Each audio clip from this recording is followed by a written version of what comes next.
premijos laureatus, kūrėjus, literatūros kritikus, vertintojus, knygų ir kultūros leidinių leidėjus, kultūros rėmėjus. 7-oji Liudo Dovydėno premija šiandien bus įteikta rašytojui Grigorijui Kanovičiui.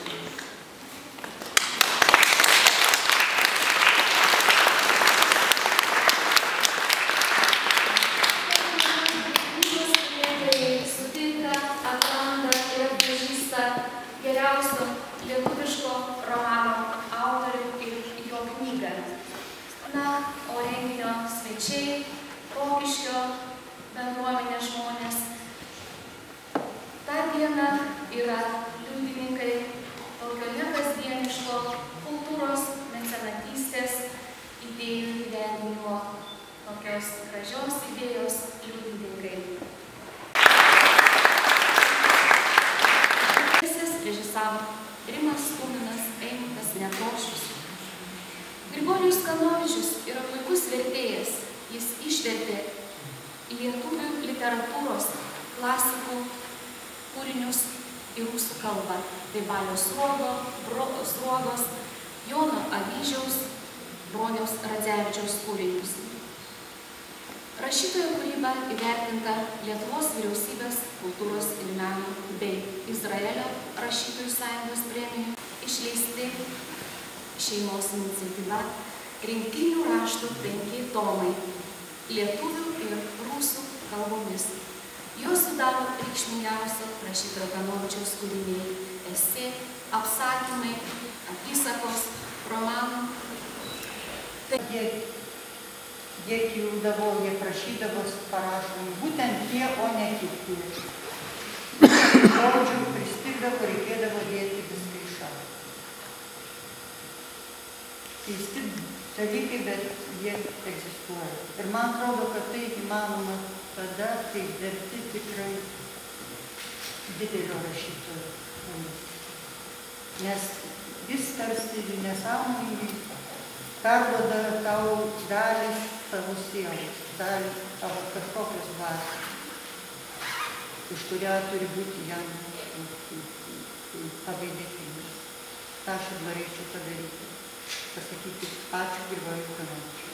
Garbė dalyvauti Liudo Dovydėno premijos įteikime ir įteikti šios premijos diplomą, kurį pasirašė premijos mecenatas Jonas Dovydėnas. Išties, kaip ponas Petras Bražėnas sakė, kompetentingi žmonės, nes net 2 iš 5 yra įvertinti Lietuvos nacionalinę kultūros premiją, tai fotografijos klasikas, gyvas klasikas ir legenda Antanas Sutkus ir poetas bei prozininkas Donaldas Kajokas. Taip pat dalyvavo Jūratė Sprindytė, kuri šiuo metu yra, ko gero, viena iš didžiausių autoritetų rašančių apie prozą. Ir kaip jau minėjau, Solveiga Daugirdaitė bei aš. Kai kurias knygas leidyklos galbūt pasiūlė nelabai atsakingai ir keistų būdų galbūt tiesiog. Arba jų įsivaizdavimas apie gerą literatūrą galbūt skiriasi šiek tiek nuo mūsų įsivaizdavimo. Tačiau nepaisant to, kad keletas knygų buvo prastesnių, buvo ir tikrai gerų knygų, kurios taip pat buvo aptariamos, apie jas buvo diskutuojama.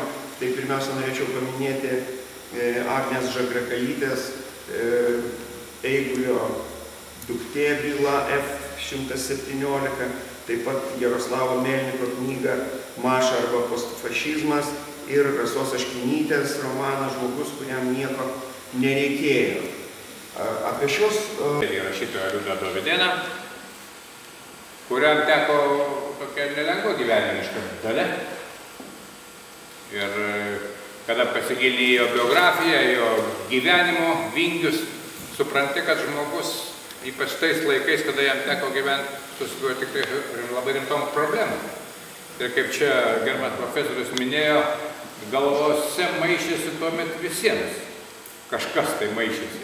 Esant tokiam sudėtingam istoriniam laikotarpiu, ir aš tikrai dėkingas be galo pono Jonui, kuris ėmėsi šitos gražios iniciatyvos. Ir mes kiekvieną kartą susirinkdami tos premijos įteikimą vis tik tai keičiam vietą, mėtom pėdsakus, kad visas šitas veiksmas būtų kaip galima įdomesnis. Nuo mūsų dvaro menės, nuo koplyčios, prie artojų varžybų arkliais, prie čedasų. Tai matyt dar labiau mus kažkaip tai paveikia, mus labiau sujaudina ir mes tikrai be galo dėkingi, aš tikrai nesileiddamas į jokius didelius apmąstymus noriu padėkoti. Tai jis sakė, kad mūsų rašytojo tas darbas, kada jau knyga yra sukurta, tai jis sakė Rokiškio koplyčioje, tai jau labai gražu, kaip ta rožė, bet kol ta knyga sukuriama, tai tenka labai daug ir dažnai įsidurti. Aš jums, ponas Jonai, įteiksiu ne rožę šį sykį. Aš rožės noriu įteikti ponui Sergejui. Ir su malonumu būčiau įteikęs šias rožės jūsų tėvui, bet gyvenimas yra toks, aš manau, kad jos iki ten nenukeliaus. Tokios, kokios jo šiandien yra. Žemė, kad tiek jūs, tiek ir mes visi čia susirinkę, ar mūsų vaikai tikrai gyventų mūsų tėvų žemė. Ačiū Jums.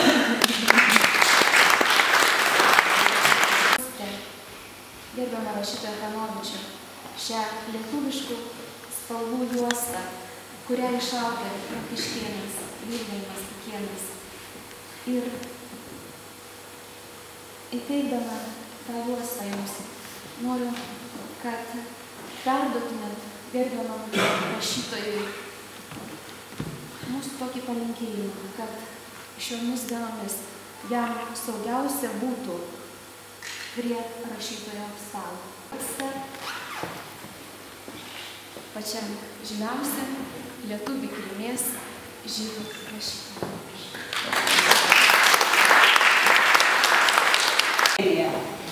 Taip pat mes džiaugiamės ir tuo, kad čia liktai ir mūsų šventė, nes vėl paminimas Trumpiškio kaimelis. Čia tasai, kur prasidėjo rašytojo Liudo Davidėno gyvenimo ir kūrybos kelias. Šiuo dovanojimo, premijuojamo autoriaus knygos turinys mums labai kažkuo tolydėniškas, nes rašytojas labai paprastai, labai perteikia žmonių gyvenimo buitį, jų santykius, tiesiog labai miela skaityti. Dalis iškilmės suorganizuoja pagerbti Lietuvos rašytojus. Šį metą man ypatingai malonu, kad komisija išrinko pono Grigorijaus Kanovičiaus miestelio romansą. Aš jau per daug metų buvau aktyvus skaitytojas, jo darbų ir visada buvau sužavėtas. Kanovičius ypatingai šiltai rašo apie gyvenimą, be kaprizų, be baimės, be jokių tuščių teisingumų ieškojimo. Jis atkloja, parodo pilną gražų gyvenimą žydų Lietuvoje. Be jo raštų man būtų beveik neįmanoma pamatyti to gyvenimo gėrybių. Jis nebado piršto į teisybę, bet atmeta ją savo švelniu žvilgsniu. Ir to užtenka. Va, pavyzdys. Šios sodybos, tai įsivaizduokit, ar gali geriau kas nors apibūdinti tą Lietuvos vaizdą? Aš vieną kartą, kaip buvo parodos atidarimas, tai aš pasakiau, kad man rodėsi, kad ta daug Lietuvos yra įspūdingai nesušukuota. Aš nežinojau, kad kartoju Kanovičiaus mintį. Dabar žinau. Tai tas miestelio romansas yra apie Lietuvos gėrybės. Ir dabar jis pats pasidarė Lietuvos gėrybė visam laikui. Baigsiu su anekdotų poros dienų atgal. Buvo Vagos knygyne ir girdžiu, moteris kalba apie miestelio romansą su pardavėja. Tai pasikalbėjau, ji man sakė, kad jai labai didelį malonumą sukėlė, kai pirmą kartą skaitė Kanovičiaus darbą. Ji panaudojo stipresnį žodį, kuris geriau tinka mėgamajam. Aš paėmiau tą romansą, bet ji patarė pirkti 5 tomą rimtų raštų ir ten ne tik romansas, bet ir ta kitas Šėtono apžava. Už beveik tą pačią kainą. Aš pagalvoju, gerai, už tos pačius pinigus man bus 2 kartai.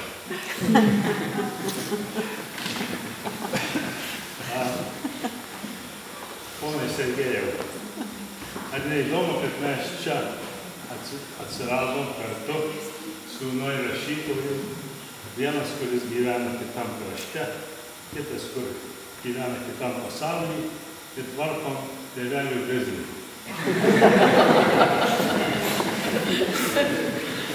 Ir manau, abiems šitas yra įdomus ir malonus darbas. Ačiū. Knygų nelaisvė. Nes nuo pat vaikystės labai daug skaitau, galima sakyti, gal ir negerai, tas žodis netinka, ryju tos knygas. Ir Kanovičiaus, manyčiau, kad beveik visas turbūt perskaičiau visus romanus. Atsinešiau šiandien kaip įrodymą, kad miestelio romansą tikrai skaičiau. Ir kokį įspūdį palieka tam, kad būtent paprastam žmogui, paprastam skaitytojui tos knygos. Be galo šiltos, be galo tie personažai tokie gyvybingi, jie tokie gražūs ir tokie patrauklūs, kad tiesiog pamiršti tuos savo kasdienius darbus, kad reikia juos atlikti, bet labai norisi tą knygą toliau skaityti.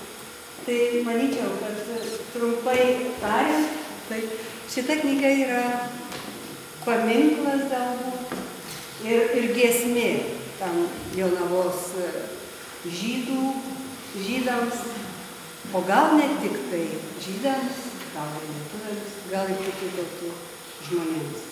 Todėl labai ačiū tėveliui jūsų už tą knygą, labai ačiū už jos aukštą įvertinimą ir ačiū visiems, kad man čia leido pasakyti žodį. Ačiū labai. Seimo nariai neįsižeis.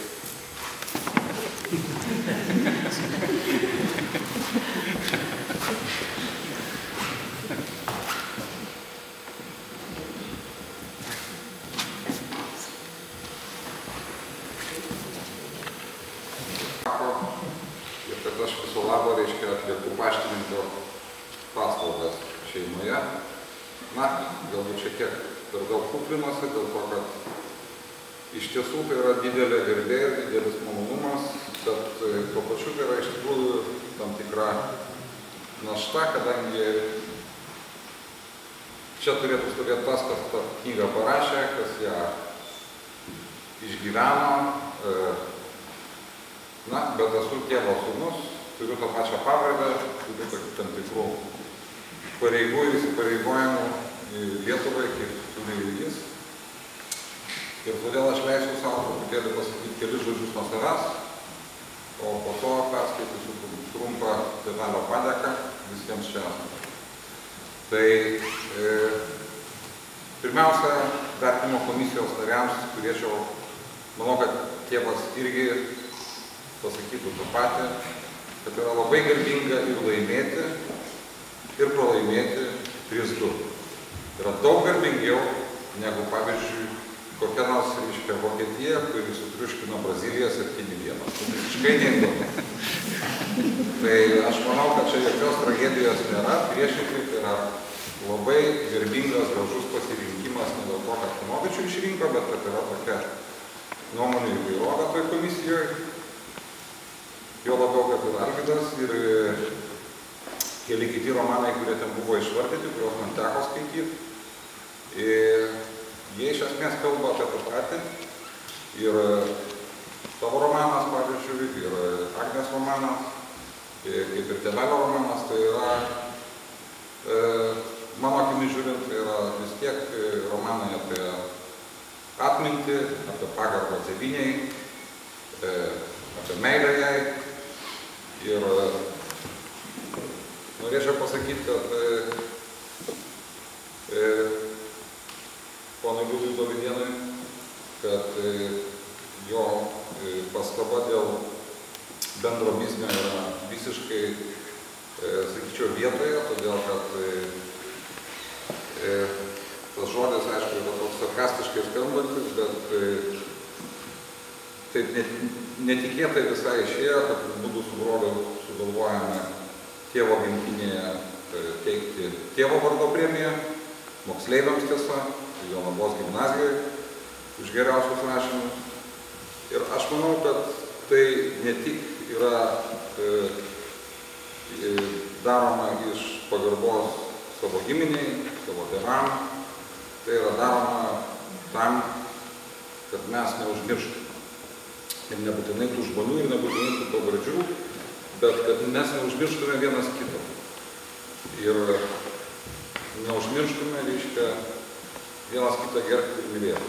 Komandoro beveik, komandoro kryžių gavo 85-mečio proga, bet aš manau, kad jis pasakytų, kad šitą juostą, kurią jūs įteikėt, yra ko gero, na, tikrai tokia jautriausia dovana, kokią žydas gali gauti iš lietuvių. Tai dėkui labai. Ir norėčiau pasakyti dar, kad mano galva, čia kažkaip su Jonu išsišnekėjom ir man kažkaip į galvą toptelėjo toks dalykas, kad aš savo tėvą nepamenu pykstant. Gerai. Aš jo pikto nepamenu supykusio, susierzinusio, kas man yra gėda, nes aš labai dažnai susierzinu ir paskui aš pykstu. Tai yra dar pamokytis.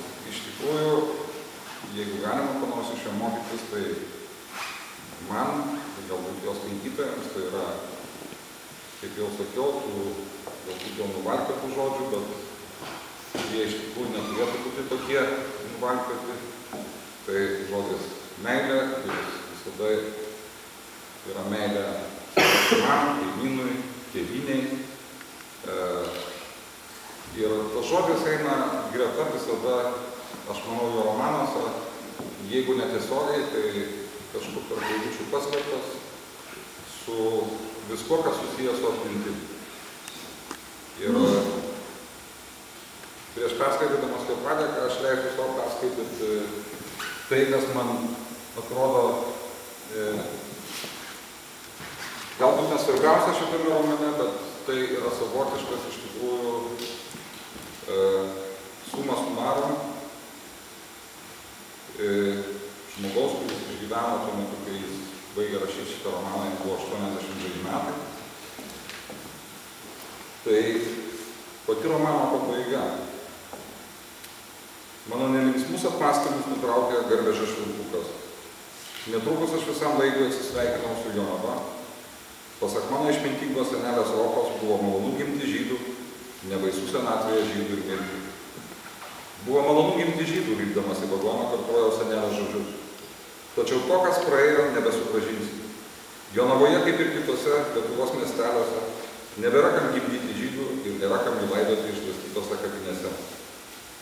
Gailu patikėti, bet nuo šiol tai pražudytai genčiai lemta gimti tik gyvose, tik ir gyvuoti tik teisingame, iškentėtame žodėje ir nepaperkamoje atmintyje.